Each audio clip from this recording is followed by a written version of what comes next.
कह महाराज चर्चा ये हो रही थी कि सबसे बड़ा देवता कौन है। क्या निर्णय किया गया। कह महाराज अपना अपना विचार दे रहे थे, अभी कोई निर्णय नहीं मिला। महात्मा ने कहा बताओ भाई किसका क्या विचार था।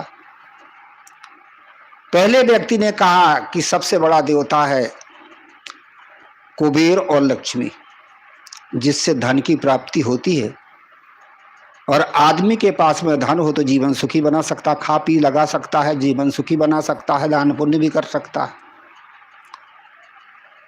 महात्मा ने कहा यदि सबसे बड़ा देवता धन होता तो जितने भी धनवान लोग हैं वो सुखी हो जाते, परंतु देखा जाता जिसके धन है वो भी दुखी है। इसलिए कुबेर और लक्ष्मी बड़े देवता नहीं हो सकते, धन बड़ी चीज नहीं हो सकती, केवल जीवन चलाने के लिए। दूसरे व्यक्ति से पूछा गया कि भाई तू बता तेरा क्या विचार था।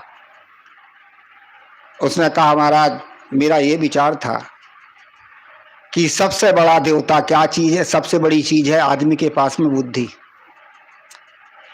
और बुद्धि के दो देवता हैं गणेश और,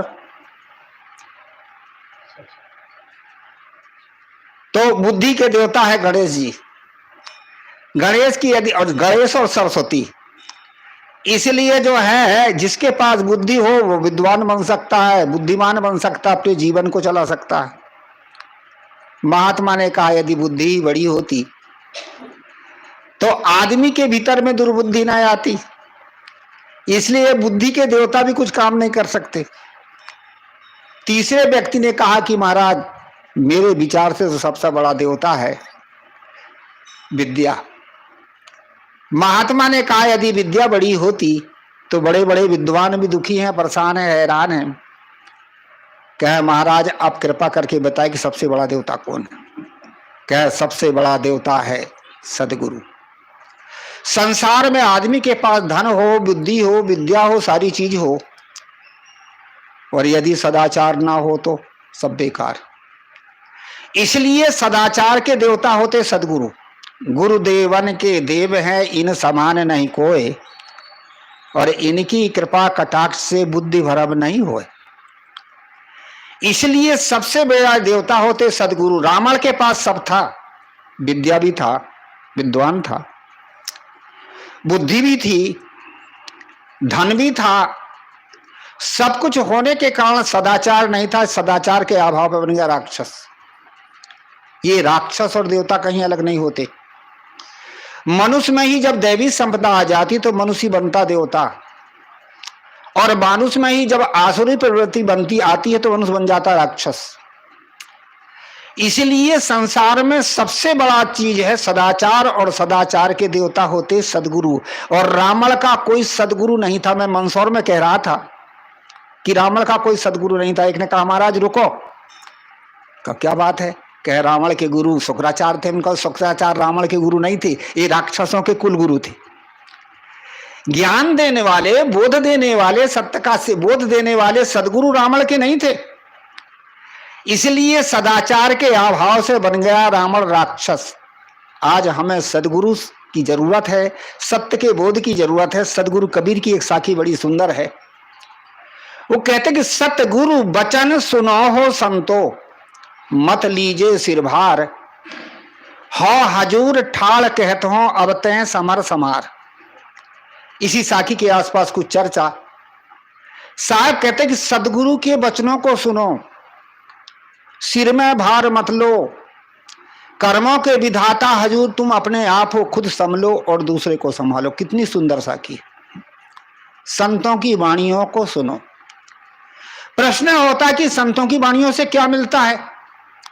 संतों की वाणी सुनने से सद्विचार मिलते हैं, सद्विचार से सद्बुद्धि आती है, सद्बुद्धि से जो भी हम कर्म करते उसको सत्कर्म कहते हैं, और सत्कर्म से सुख मिलता है। इसीलिए सुख का साधन ही सदगुरु की वाणी है। अब प्रश्न होता कि सदगुरु के वचन को तो सुने, पर कैसे सुने। संतों की वाणियों को तो सुने, पर कैसे सुने। रामायण का प्रसंग है कि जब लक्ष्मण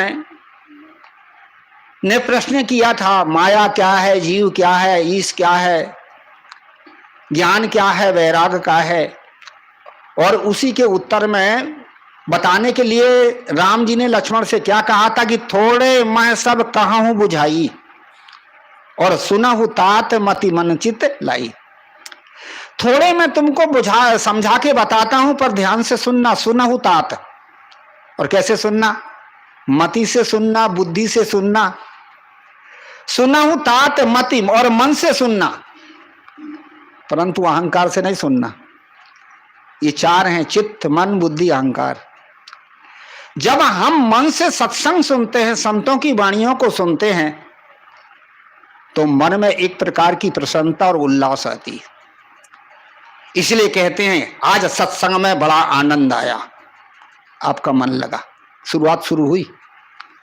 और जब आप चित्त से सत्संग सुनते हैं तो कहते हैं महात्मा जी बात अच्छी बता रहे थे, कुछ आपके भीतर गई। और जब बुद्धि से आप सत्संग सुनते समझदारी, तो महात्मा ने जो बात कहा था बिल्कुल सही थी, निश्चय हो जाता। और एक सुनना और होता अहंकार से, इतना तो हम ही जानते, यहां पर इन्होंने गलती कर दी है, कुछ पल्ले नहीं पड़ता। इसलिए कहते सुनहु तात मति मन चित लाई। हम संतों की वाणियों को सुने, पर कैसे सुने? मन से सुने, चित्त से सुने, बुद्धि से सुने, पर अहंकार से ना सुने। प्रश्न होता है कि अब संतों की वाणी को सुनने से किसको क्या मिलता है? मानव मात्र को संतों की वाणियों से शिक्षा मिलती है। संतों की वाणियों से छोटे बच्चों को संस्कार मिलते हैं। संत की वाणी सुनने से जवानों को सत्शिक्षा मिलती है, और संतों की सदगुरु की वाणी सुनने से बूढ़ों को सांत्वना मिलती है, और संतों की वाणी सुनने से महिलाओं में जागृति आती है। और हमारे भारत में बहुत मतवादी हैं, हर मत पंथ वाले कहते कि हमारा पंथ बड़ा, हमारा मत बड़ा, हमारे पंथ में ही कल्याण है, दूसरे के में नहीं है। एक दूसरे की होड़ लगी हुई। इसलिए मतवादी जब सत्संग को सुन लेते हैं, सही निर्णय की बात सुने, तो एक निर्णय में आ जाते हैं और पक्ष छूट जाता है। और संतों की वाणी सुनने से जिज्ञासुओं को बोध मिलता है, शिक्षा मिलती है। अब एक एक बात को आपके सामने रखूं। संतों की वाणियों से बच्चों को अच्छे संस्कार मिलते हैं। कहा जाता कि जो भी प्राणी मानव शरीर में जब आता है, किसी खानी से भी आए, चाहे पशु से आए, चाहे पक्षी से आए, चाहे कृमिकीट से आए, जब मनुष्य शरीर में आता है तो बड़े भाग लेके आता। रामायण में प्रसंग आया है कि बड़े भाग मानुष तन पावा। बड़े भाग का अर्थ होता है जो कोई काम ना कर सके, दूसरा ना कर सके, उसी को बड़ा काम कहते हैं। और बड़ा काम से ही बड़ा भाग बनता है। इसलिए बड़ा काम क्या है? भक्ति, ज्ञान, सत्संग, सदाचार, यही बड़ा काम है। और यही भक्ति, ज्ञान, सत्संग, सदाचार के शुभ संस्कार, यही तो बड़े भाग हैं। और इसी बड़े भाग लेकर के मानव शरीर मिला। बच्चा जो जन्म लिया किसी भी खानी से वो आया, वो बड़े भाग से आया, चाहे पशु से आया हो, चाहे पक्षी से आया हो, चाहे कृमिकीट से आया हो। क्योंकि हमारे धर्म शास्त्र कहते कि जीव चारों खानी में जाता है और चारों खानी से आता है। तो पशु से भी आ सकता है, मनुष्य से भी आ सकता है, कृमिकीट से भी आ सकता है, पक्षी से भी आ सकता है, पर मनुष्य शरीर से मिला वो बड़े भाग से मिले। भक्ति, ज्ञान, सत्संग, सदाचार के शुभ संस्कार यही हमारे बड़े भाग हैं, और इन्हीं की हमें जरूरत है। तो बच्चा निर्मल है, जब बड़े भाग से वो मानव शरीर में आया शुभ संस्कार लेके, तो उसका हृदय निर्मल है। कभी कभी मैं बताया करता हूं कि बच्चों का हृदय निर्मल होता है, जवानों का कलेजा कड़ा होता है, और बूढ़ों की खोपड़ी खराब होती। बच्चों का हृदय निर्मल होता है। आप लोग देखते होंगे ये छोटे छोटे बच्चे आपस में लड़ लेते, झगड़ लेते हैं, फिर मिल लेते हैं, छल कपट नहीं रहता। इतने सरल, इतने सीधे, इतने भोले। एक बार मैं गोरखपुर में था और घूमते घूमते एक भगत के यहाँ गया। तो जब गया तो दरवाजे पर जाकर के आवाज आ गया, फलाने भाई हैं। तो घर की जो महिला थी उसने बच्चे से कह दे बाबूजी घर में नहीं, खेत गए।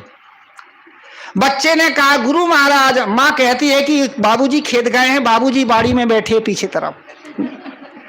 माँ उसको डांटती रही, कहा देखो गलत संस्कार क्यों डाल रही, वो बिल्कुल निर्मल है। हृदय निर्मल है, हम उनको गलत जो है गलत फहमी में डालते हैं, शिक्षा गलत है। इसलिए कहा जाता कि बच्चों का हृदय निर्मल होता है, और छोटे छोटे बच्चों को यदि अच्छे संस्कार मिले, भक्ति के संस्कार, धर्म के संस्कार, सदाचार के संस्कार, वह एक अच्छा महापुरुष बन सकता। ये प्रहलाद कौन थे? राक्षस के पुत्र थे। हिरण्याकश्यपु राक्षस था और इसके पुत्र प्रहलाद थे। परंतु जब माता का उपदेश, नारद जी का उपदेश मिला, एक महापुरुष बन गए। राक्षस के घर में जन्म लिया बच्चा भी एक महापुरुष बन गया। और प्रहलाद का जो बच्चा था विरोचन, उसको अच्छे संस्कार नहीं मिली, अच्छी संगत नहीं मिली, और भक्त का बच्चा राक्षस बन गया। और विरोचन का बच्चा था राजा बलि, राजा बलि को जब अच्छी संगत मिली, अच्छे संस्कार मिले, तो दानी बन गए।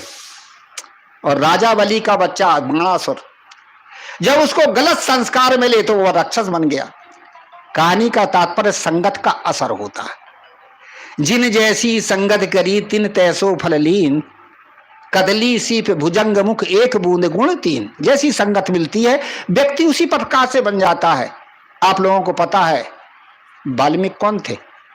डाकू थे। जब नारद का उपदेश मिला तो महापुरुष बन गए। और वो डाकू क्यों बने थे? क्योंकि वो प्रचेता ऋषि के 10वें पुत्र थे, ऋषि कुल में जन्म लिए थे।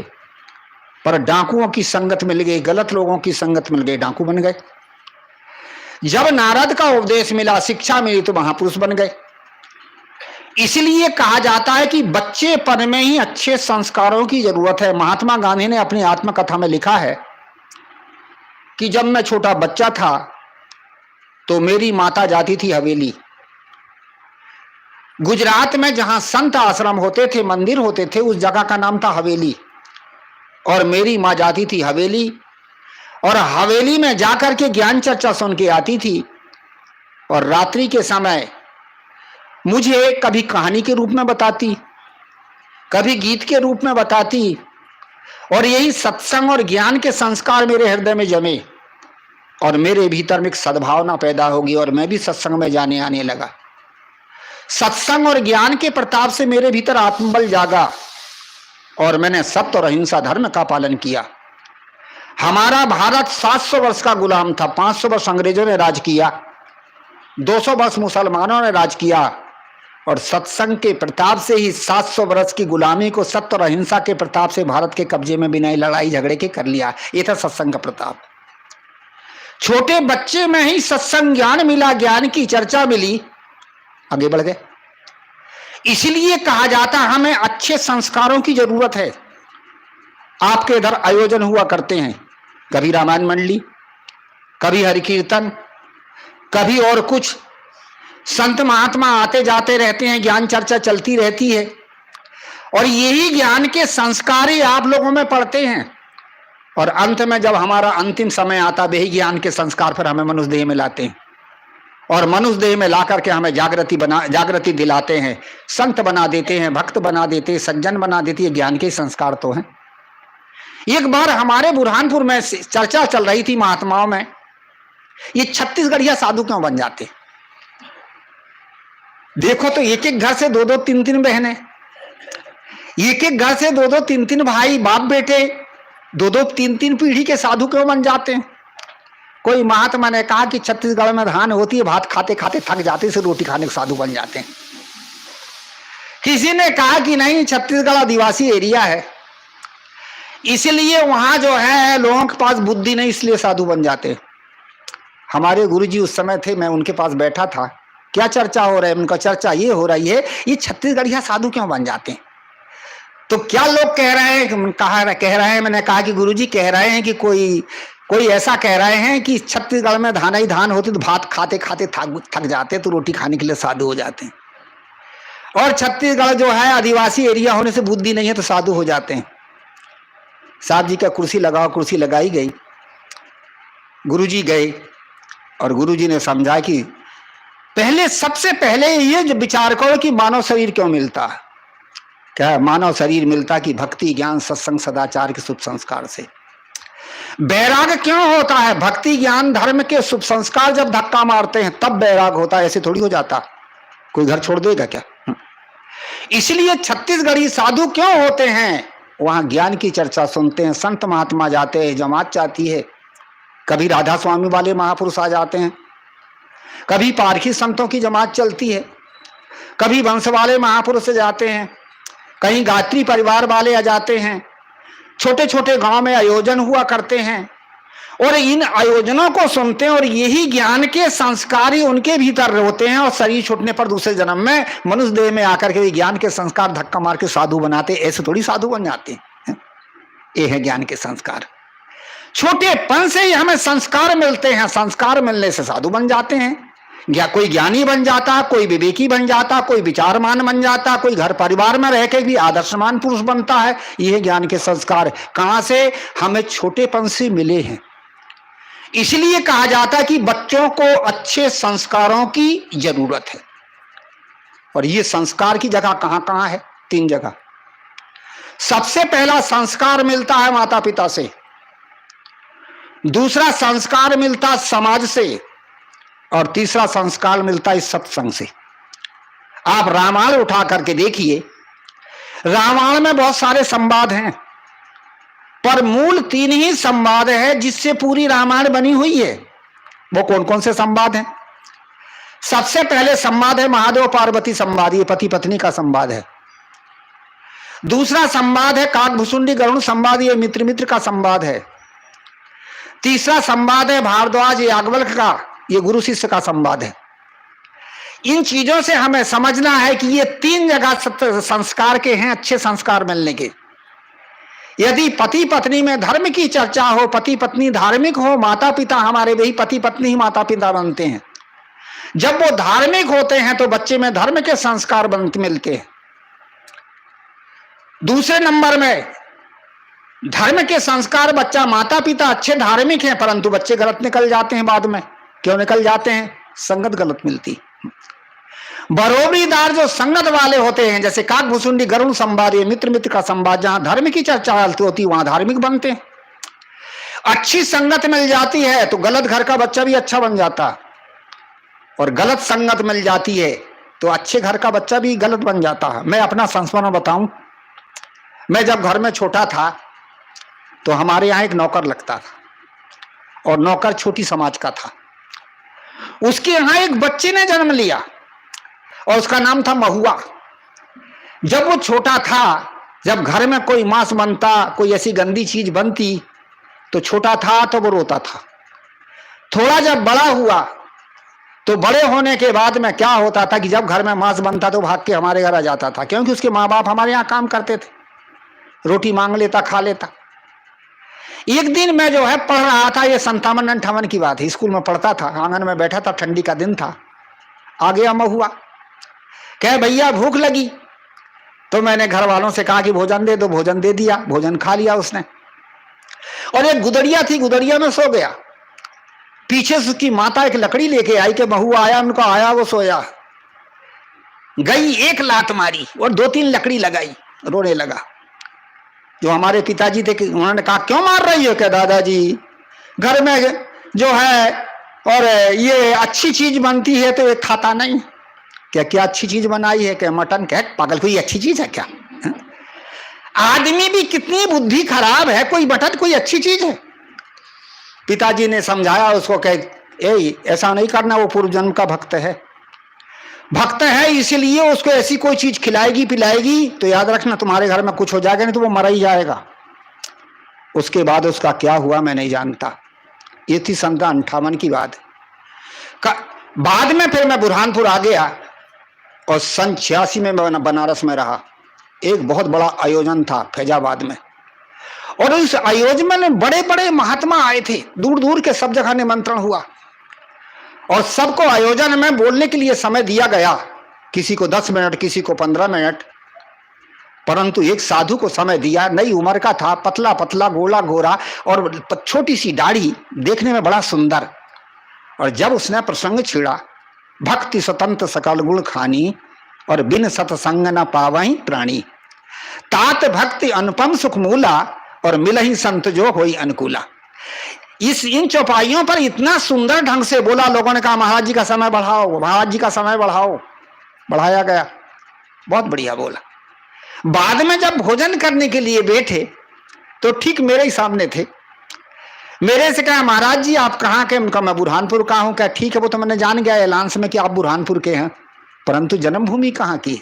मैंने कहा जन्मभूमि भाई क्या करोगे जन्मभूमि को? क्या इसलिए पूछ रहा हूं कि आपकी भाषा और मेरी भाषा का लफ्ज मिलता है, इसीलिए जो मैं पूछ रहा हूं कि आपकी जन्मभूमि कहाँ। मैंने कहा छिंदवाड़ा जिला। क्या मैं भी छिंदवाड़ा जिला का हूं। किस गांव के हो? तो जो मेरा गांव था वही गांव बताया। मुझे याद आया महुआ तो नहीं है। क्या आप महुआ तो नहीं हो? क्या हाँ महाराज महुआ ही हूं मैं। वाह यार महुआ, ये है सत्संग का प्रताप। पूर्व जन्म के संस्कार और वर्तमान का पुरुषार्थ संगत। गलत संगत मिली, परंतु जब समाज अच्छी मिल गई, संत महापुरुषों की संगत मिल गई, एक महापुरुष बन गए। इसलिए मैं बता रहा था कि हमें 3 जगह संस्कार मिलते हैं। सबसे पहले माता पिता से, दूसरे नंबर में समाज से, और तीसरे नंबर में बचा खुचा बिगड़ाया आदमी हो तो सत्संग से। इसलिए हमारे 3 संवाद बता रहे हैं। महादेव पार्वती संवाद, ये माता पिता का संवाद है, पति पत्नी का। काकभूषुंडी गरुण संवाद, ये मित्र का संवाद है। और है भारद्वाज याज्ञवल्क्य संवाद, ये गुरु शिष्य का संवाद है। जहां गुरु शिष्य में धर्म की चर्चा चलती उसको धर्म क्षेत्र कहते हैं। जिस घर में माता पिता पति पत्नी में प्रेम का व्यवहार होता, धर्म का व्यवहार होता, उसको क्या कहते हैं? स्वर्ग कहते हैं। और स्वर्ग में कौन रहते हैं?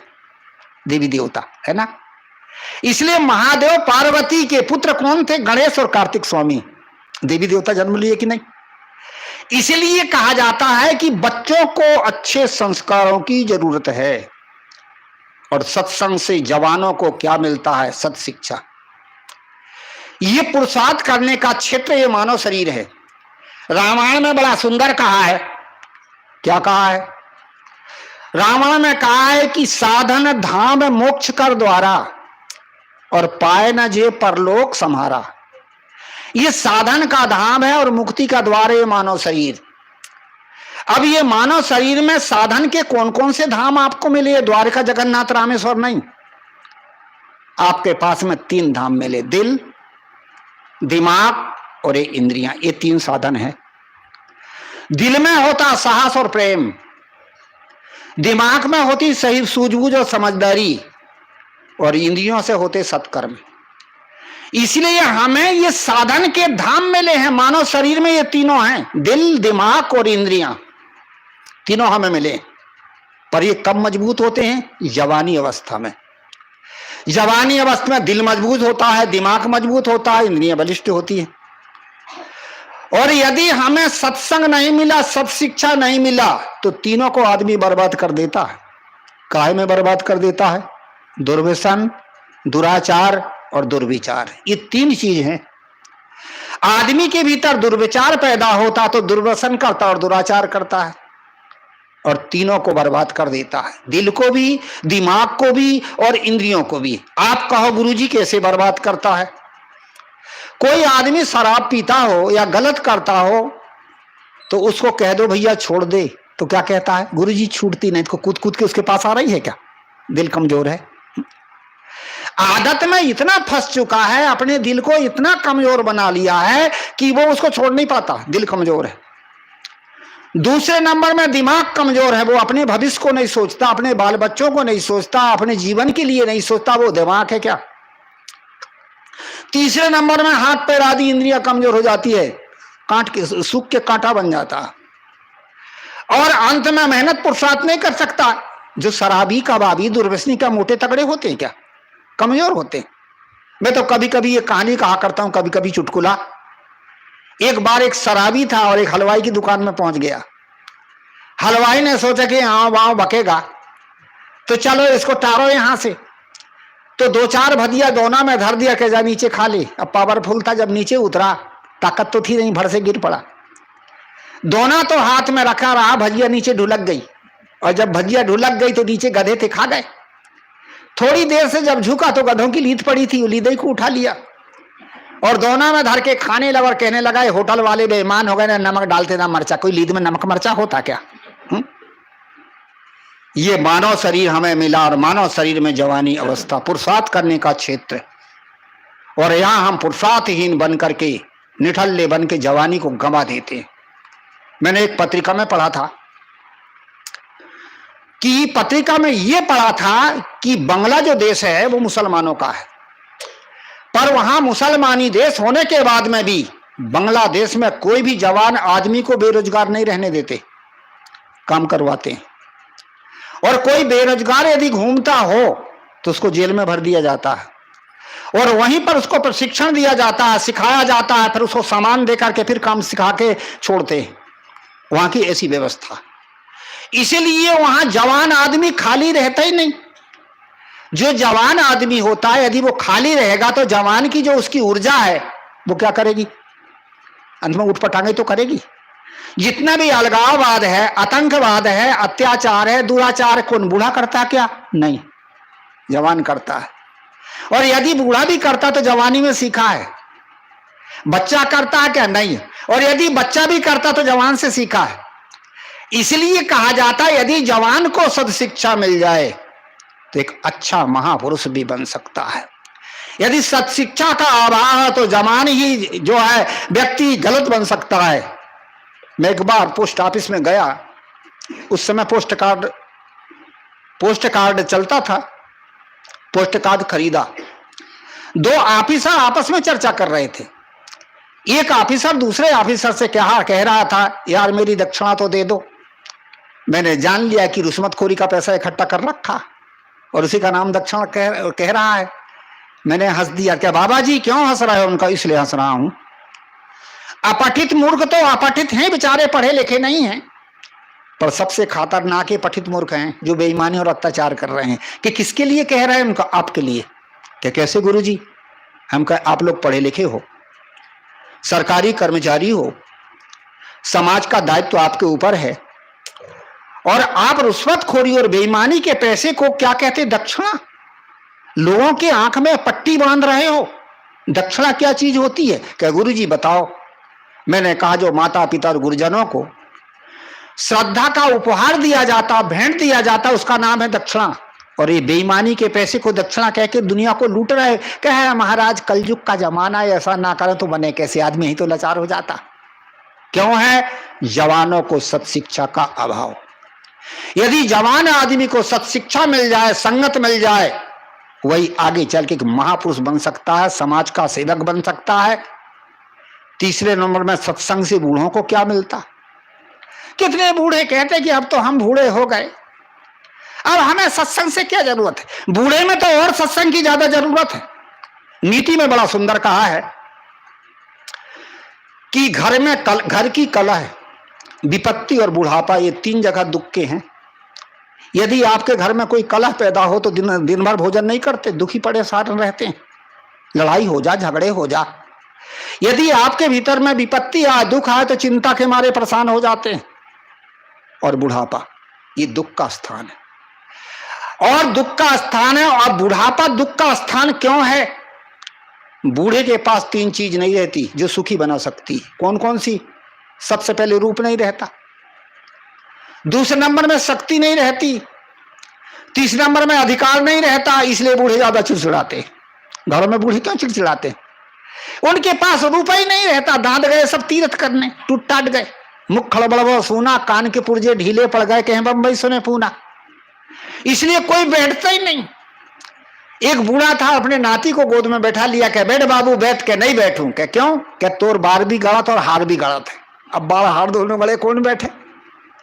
बूढ़े के पास रूप नहीं रहता, दूसरे नंबर में बूढ़े के पास अधिकार नहीं रहता, सारा अधिकार बाल बच्चों में चला जाता है। तीसरे नंबर में बूढ़े के पास शक्ति नहीं रहती, शरीर को संभाल नहीं पाता, इसलिए बूढ़ा परेशान रहता।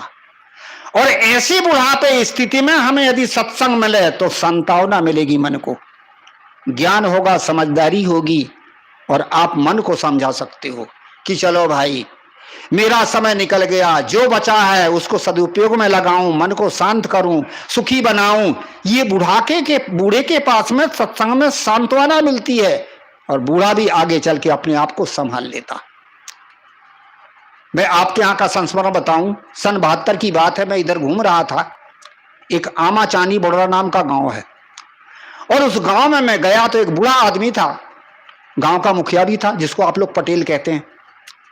गांव को भी वो जो है सलाह लेते थे, लोग आते थे, कई समस्याएं उसके पास आती थी। घर में भी अनेक प्रकार का कलह होता था, लड़के नहीं थे लड़कियां थी, झगड़े करती थी सब, दामाद आदि सब। परंतु मैंने देखा उस बूढ़े बाबा को बड़ा गजब का था, बड़ा शांत, बड़ा सरल। कभी भी उसके चेहरे पर सिकुड़न नहीं देखा, कभी भी उदासी नहीं देखा, कभी भी बड़बड़ाते नहीं देखा। एक दिन मैंने कहा, दादाजी आप पके हुए बूढ़े हो। क्या गुरुजी कैसे? मैंने कहा कि देखिए, आपके घर में कितनी कलह पैदा होती है, और जो है गांव से भी अनेक प्रकार की कैसी कैसी चीजें आपके सामने आती, समस्याएं आप सुलझाते हैं, परंतु चिड़चिड़ाते नहीं, बड़ी शांति से उत्तर देते हैं। क्या आपके पास कौन सी चीज है जिससे आप इतने शांत और संतोष हैं? बूढ़े ने कहा, गुरुजी आप लोगों का उपदेश, आप लोगों की शिक्षा, आप लोगों का आशीर्वाद। मैंने कहा, बताइए थोड़ा समझा के, शिक्षा, उपदेश और आशीर्वाद से आपको क्या मिला? क्या मिला? ये कि जीवन में जो मिलता वो एक दिन सब छूटता, ये मिला। मैं छोटा बच्चा था, बड़ा सुंदर था, जब जवान हुआ तो सुंदरता चली गई, और मैं जवान था तो बड़ा बलवान था, कांवर से धान ढो ढो करके नया पारा लाता था, कुचिया का धंधा करता था, 17 एकड़ जमीन बनाई। परंतु बुढ़ापे में वो जवानी का बलवानपना चला गया। अब ये बूढ़ा मैं हो चुका हूं, एक दिन हलते हुए शरीर, टूटे हुए दांत, पके हुए बाल वाला शरीर भी नहीं रहेगा। इसलिए सब छूटने वाला, तो मैं किसके लिए चिड़चिड़ाऊं? प्लाट जो था मेरा, और उस प्लाट के लड़कियों में टुकड़े टुकड़े हो गए। मैंने जो मकान बनवाया था उसके भी टुकड़े टुकड़े हो गए, और बैंक बैलेंस था उसके भी टुकड़े टुकड़े हो गए। सब टूटने ही वाला है, छूटने ही वाला, तो किसके लिए चिड़चिड़ाऊं? ये आपके सत्संग से मिलने को बहुत बढ़िया। मैं बता रहा था कि सत्संग से बूढ़ों को सांत्वना मिलती है, अपने जीवन को शांत बना लेता। सत्संग से महिलाओं में जागृति आती। हमने इन बहनों को कमजोर बना के रखा था। क्या कहा दिया था? महिला तो कुछ नहीं करती, कर्म धर्म के अधिकारी महिलाएं नहीं है, इसे इनको विद्या अध्ययन का भी अधिकार नहीं है। कितना अंधा बनाया गया था। शास्त्र, पुरानी चीजें पढ़ करके इतिहास को आप देखिए। पुराने समय में भी बड़ी बड़ी विदुषी महिलाएं हुई, जिन्होंने और शास्त्रार्थ किया था। मैं बताऊं किसने किसके साथ शास्त्रार्थ किया था? सुलभा नाम की जो विद्वान महिला थी, जिसने राजा जनक के साथ शास्त्रार्थ किया था और हराया था। उभय भारती थी, जिसने शंकराचार्य के साथ शास्त्रार्थ किया था। और जो है मंडन मिश्र की पत्नी, हाँ, इसने शंकराचार्य के साथ साथ किया था। और गार्गी ने किसके साथ शास्त्रार्थ किया था? याज्ञवल्क्य के साथ। इसलिए जब महिलाओं, पहले महिलाएं विदुषी थी, आज क्यों नहीं है? आज भी है। कितना हीनता हमने बना के रखा है। देवी और देवता ये दो शब्द होते हैं। अब देवी और देवता, ठीक है, पुरुष तो सत्कर्म करके, सदाचार करके देवता बन गया, और इनको सत्कर्म और सदाचार का अधिकार नहीं था, तो देवी कैसे बन गई? इसे पता चलता कि था, हमने इसको बीच में रोका। कब रोका, क्यों रोका, इस बात को सुनो। ये कोई हमारी पुरानी परिपाटी नहीं है, हमारी समस्या है। जब हमारा भारत गुलाम रहा, मैंने पहले निवेदन कर दिया था कि 500 वर्ष 700 वर्ष गुलाम रहा, तो उन अंग्रेजों और मुसलमानों से बचाने के लिए इन बहनों के लिए पर्दा प्रथा बनाई गई थी। ये हमारी व्यवस्था थी और हमारी व्यवस्था थी। तो व्यवस्था उनके बस में थे, दूसरे हमारे बचाव की ये व्यवस्था थी। अब वो ऐसी व्यवस्था थी, जब हमारा भारत स्वतंत्र हुआ, छूट हुई, इनको भी स्वतंत्रता दी गई। और स्वतंत्रता देने वाले कौन थे? स्वतंत्र की घोषणा करने वाले सदगुरु कबीर। उन्होंने सबसे पहले कह दिया, पहले ही कह दिया, पंडित देखा हृदय विचारी, को पुरुषा को नारी। हे पंडित, हृदय में विचार करके देखो कौन स्त्री और कौन पुरुष है। कहानी का तात्पर्य, जब इन्हें सत्संग मिला, संगत मिली, अच्छे विचार मिले, तो आज देखिए सभी क्षेत्र में महिलाएं आगे हैं। विद्या के क्षेत्र में आप देखिए, स्कूलों में लड़कियों का डिवीजन बहुत आगे, और लड़कों का कितना कमजोर है। ले देके के 8वीं 9वीं 10वीं मैट्रिक पास कर लिए, कोई एमए तक चले गए, उसके बाद क्यों गड़बड़ा जाते हैं? दुर्व्यसन। दुर्व्यसन के कारण लड़के कमजोर हो जाते हैं। और ये बहनों को, लड़कियों को पढ़ाया लिखाया जाता, खूब पढ़ा लिखा देते हो, और फिर उन गधों के गले में बांधते हो जो 8वीं 7वीं की पढ़ने वाले हैं। कैसे तालमेल खाएगी? इसलिए कहा जाता है कि महिलाओं को जागृति मिली, आगे बढ़ी। हमारे श्री बोधपीर साहब जी हैं, उनके आश्रम में कार्यक्रम था। कार्यक्रम के दूसरे दिन ज्ञान चर्चा हो रही थी। उसमें प्रश्न रखा गया कि ये महिलाएं इतने आगे क्यों उठी, सभी क्षेत्र में आगे। मैंने कहा इनको दबाया गया था ना, अब छूट दिया गया तो आगे बढ़ गई। कहानी का तात्पर्य सबके भीतर ज्ञान की ऊर्जा है, विवेक की ऊर्जा है। इसलिए कहा जाता है कि सत्संग से महिलाओं को जागृति मिलती है, सत्संग से बूढ़ों को सांत्वना मिलती है, सत्संग से बच्चों को संस्कार मिलते हैं, और सत्संग से जवानों को सत्शिक्षा मिलती है, और सत्संग से जिज्ञासुओं को बोध मिलता। एक बात और मैं बताऊं, भक्ति के संस्कार होते हैं, धर्म के संस्कार होते हैं, सदाचार के संस्कार होते, पर ज्ञान के नहीं होते। यदि ज्ञान के संस्कार होते तो गुरु की जरूरत नहीं पड़ती। ज्ञान के लिए हमें गुरु की जरूरत पड़ती है, महापुरुषों की जरूरत पड़ती है। और जब ज्ञान प्राप्त हो जाता, बोध प्राप्त हो जाता, तो हम भक्ति भी सही कर सकते हैं। और यदि हमारे पास बोध नहीं है, ज्ञान नहीं है, तो भक्ति आप करोगे कैसे करोगे? अंधविश्वास की भक्ति करोगे, ना समझी की भक्ति करोगे। आज देखिए, ज्ञान के अभाव से, बोध के अभाव से देवी देवताओं के मंदिर में उपासना करना भक्ति है, पर वहां भी बकरे भेड़े मुर्गे मारे जा रहे हैं। क्यों? ज्ञान का अभाव। भक्ति तो कर रहे हैं परंतु ज्ञान नहीं है। भक्ति के नाम से जीवों की हिंसा कर रहे हो, बलि कर रहे हो, क्योंकि बोध नहीं है। इसलिए कहा जाता है कि जिज्ञासुओं को सत्संग से जब बोध मिल जाता है, बोध के द्वारा आदमी अपने पाखंड को दूर करके सात्विक भक्ति करता है, सदाचारी जीवन जीता। छोटा सा उदाहरण देके वाणी को विराम दूं, समय तो बढ़ गया।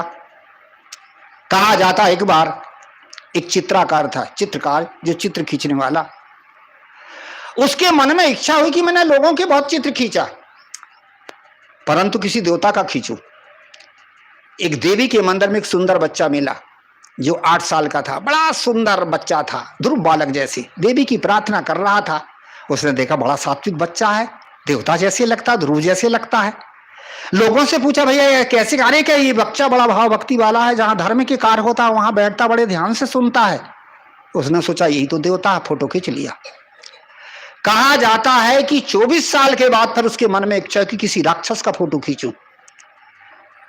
तो उसने देखा कि राक्षस का फोटो खींचूं तो खोजता, आदमी के रूप तो खुखार मिलता परंतु स्वभाव अच्छा मिलता, किसी स्वभाव रूप अच्छा मिलता तो स्वभाव खराब मिलता, किसी स्वभाव अच्छा मिलता तो रूप खराब मिलता।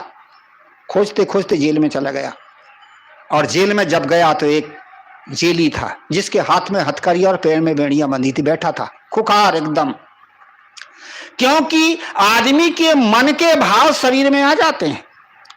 जो आदमी गलत करता उसके शरीर में आक्रोश होता। आपको पता है जब आपको क्रोध आता तो शरीर कैसे हो जाता? राक्षस जैसे हो जाता कि नहीं? कितने सुंदर व्यक्ति और गुस्सा करके देखो तो राक्षस जैसे, मन का प्रभाव शरीर में आता है। और कितने ही आदमी बूढ़ा हो, कुरूप हो, हंसा के तो देखिए कितना सुंदर दिखता। इसी प्रकार से उसके कर्म के अनुसार उसके शरीर में भी आक्रोश था एकदम। उसने देखा कि हो यही तो राक्षस है, हथकड़ियां बेड़ियां से बंधा हुआ, गलत किया था, भाई तो राक्षस रूप भी विकराल। वहां के लोगों से पूछा जो उसके सुरक्षा में थे, उसको संभाल रहे थे, जेलर आदि, उनसे भी पूछा ये व्यक्ति कैसे आया? अरे क्या इसने तो कई खून किया, कई हत्याएं की, कई अत्याचार किया है, और इसके नाम से इनाम था, बड़े मुश्किल से पकड़ाया गया है। अब इसको फांसी की सजा भी सुना दी गई है, अभी केस चल रहा है। फोटो खींच लिया। फोटो खींचने के बाद में उसके पास जो 24 साल पहले बच्चा का फोटो था वो भी हाथ में था। उस फोटो को भी उसने देखा, और ये नया फोटो जो खींचा था धुला करके उसको भी तो मिलान किया, तो लग रहा था कि ये एक ही आदमी का फोटो है। फोटोग्राफरों को पता चल जाता है, क्योंकि वो जानते जवानी में ऐसे तो बुढ़ापे में ऐसे। कभी कभी और पुलिस को भी उनकी जरूरत पड़ती फोटोग्राफरों को, क्योंकि पहचानने के लिए। उसने देखा कि फोटो तो एक ही आदमी का, पर कहां वो देवता और कहां ये राक्षस, बार बार फोटो देखता। उस व्यक्ति ने पूछा जिसका फोटो खींचा गया था, भैया पहले का एक फोटो रखे थे आपने और मेरा भी खींच लिया, और क्या दिख रहा है बार बार? क्या यार, इसलिए देख रहा हूं कि मेरे मन में इच्छा हुई थी कि किसी देवता का फोटो खींचूं। तो 24 साल पहले मैंने एक बालक का फोटो खींचा था देवी के मंदिर में, बड़ा सुंदर बच्चा था, अमुक गांव में पीपल के वृक्ष के पास। और अब मेरे मन में इच्छा है कि राक्षस का फोटो खींचो, तो तेरा खींचा हूं।